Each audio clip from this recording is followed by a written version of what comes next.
I'm trying not to worry about things you can't worry about. That's my new mantra.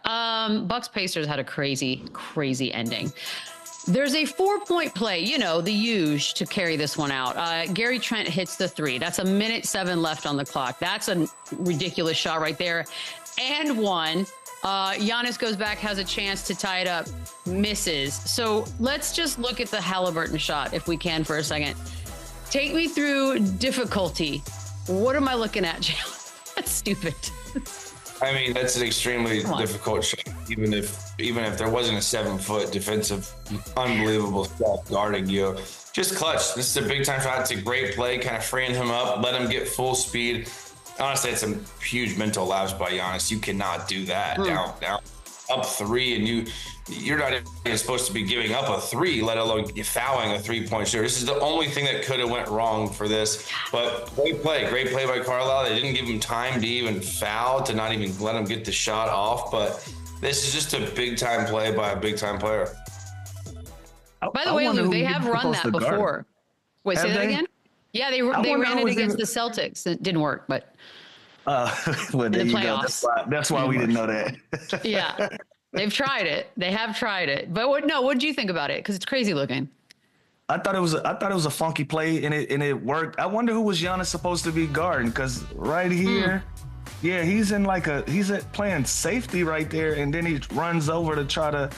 And Brook Lopez is guarding an inbounder. Usually on plays like this, if you're not going to get a deflection or take away the baseline, he's supposed to take away the baseline. So as much as this is Giannis' fault, that was just a complete defensive breakdown on all of their ends, because that's the natural thing. When you're guarding an inbounder, you're either going to turn around and guard somebody, double somebody, or you're going to take the baseline pass away. That's your job.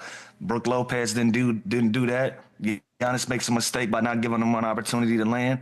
They earned this loss. So you mentioned the defense, like what all went wrong and what they were supposed to do. After this one, Haliburton called it a football play. So I'm wondering, you said you haven't really seen it very often. Do we have an issue, by the way, with him doing the Dame time thing again? He did it again. I don't have an issue with it. You know why I don't have an issue with it? Because the cameraman's being messy. He zooms in on Tyler Haliburton. They put a highlighted light on him in the reel. I know that's his job, but it's like, it wasn't like he was in the camera doing it or whatever. He not? He kind of snuck one to himself and kept going, and the cameraman from up top so zoomed in and put a. Wait, what is this? How do you sneak a little celebration? Like, what even is the point? It's a difference between. This is for everybody. Again? Yeah. All right, see if we can see it again. I don't know if we can see it again. I'm just asking. Yeah, it was a little sneaker, but I don't have a problem with it. This is basketball. We're being competitive, and if we're gonna talk trash and do these things, he started doing it last year in the play-in tournament, and we haven't seen him make a lot of game winners to do this celebration. I don't have a problem with it, but I thought the cameraman was a little messy. You blame the cameraman. I love that you're blaming the cameraman. He's doing his job. By the way. Yeah, but I'm blaming him on the angle. Listen, He's not one of the floor. Yeah, he was one of the camera guys at the top. That's where we got this angle from. And then you put the big ring light focus on him. I love it. To make this a thing, but it's funny. So did anyone else here think immediately about Tim Hardaway Sr.? Because his thing was, well, obviously he wants to fight him. But it was also that Tyrese Haliburton only talks when they're winning, and he doesn't have the same energy like for any other time with the smack talk. So Chandler, did you immediately I did. That's what I thought of immediately, which is weird, but. Yeah, I mean, I just immediately just thought about him wanting to go at him. And honestly, I still haven't seen the Dame time, celebration. Can we there. See it?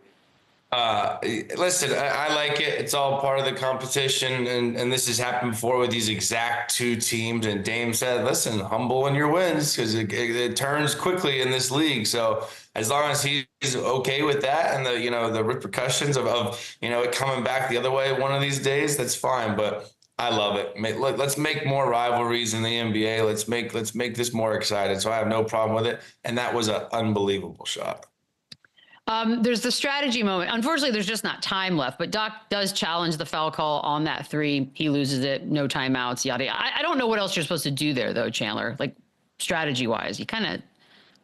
There's no I chance. think in a play like that, where the game is basically over, if you don't challenge it, you have to. And this is why I think it's so crazy when coaches burn a challenge, even if it's obvious early on in the first half, second, even in the third quarter. You have to save a challenge for the end of the game. For this, I would say it didn't work out because he did foul him, but there's no risk into keeping at least one of those challenges to be able to, win the game right here on an honest mistake by the referee. So I like him doing it. And you don't get to use another one next game if you don't use them all this game. So I think it's an obvious challenge here, and I think it's smart that he at least had one there, because if this were to be a foul and they were out of a challenge on like a tic-tac foul in the first quarter, that would be an issue. So as a coach, you have to continue to save yours for a play like this. It just didn't work out for him because he clearly fouled him.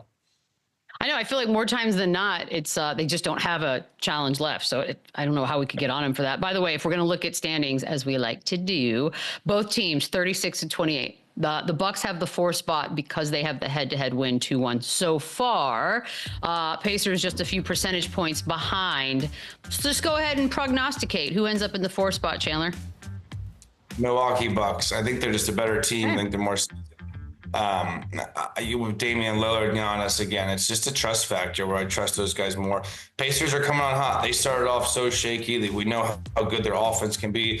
Tyrese Haliburton, even last night at the big play, he took 12 shots. Like, he had 14 points, 10 assists. I'd like to see him get those numbers way up. Siakam's been great. He's putting up 25 and 12. Naismith has been good. Turner's been good. So they have a great team. I just trust, and I like the Bucks a little bit more. You agree, Lou? Yeah, I got to agree with Chandler. I like the Bucks. I trust them more. I usually lean towards the team that has the most talent. As talented as Indiana is, they don't have a Giannis and they don't have a Dame Lillard. They do have a Tyrese Haliburton, and they do have a Siakam. But I don't think when it comes down to those guys, I like what they're doing in Milwaukee better. Plus, I like the supporting cast better. I think Milwaukee's going to end up with their 4th seed.